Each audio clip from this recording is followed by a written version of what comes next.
So at this point, you've probably heard so much about millennials. You probably experienced so much with millennials, and you're probably exhausted by all the resources and all the statistics and all the research. My hope is to give you actual practical insight on how to reach this generation, how to engage them. But most importantly, what I want to tell you is there's this huge misconception that you got to get skinny jeans or be edgy or tattoos and all this. But I think all that is so superficial that my hope is to help not just give a book, but to give a bridge between generations. And here's the honest truth. If you want to reach not just this generation, but every generation after them, simply do what Jesus did.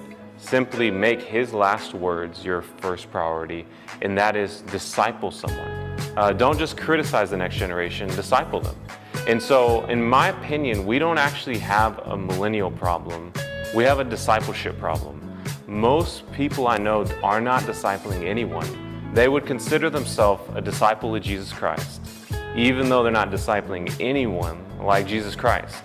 And so we can critique that problem all day, or we could try to respond to it and try to create solutions. And so that's really what the Passion Generation is a book on discipleship and how we can respond to this mass exodus of millennials leaving the church right now.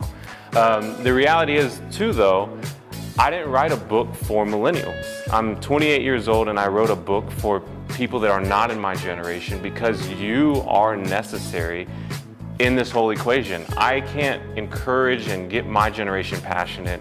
I need the wisdom from the generations before us. And so this book is going to be very, very helpful if you are a pastor trying to reach millennials, if you are a parent trying to raise millennials, and even if you're a business leader trying to retain millennials, then get the Passion Generation for practical insight and wisdom on how to engage and how to disciple the next generation.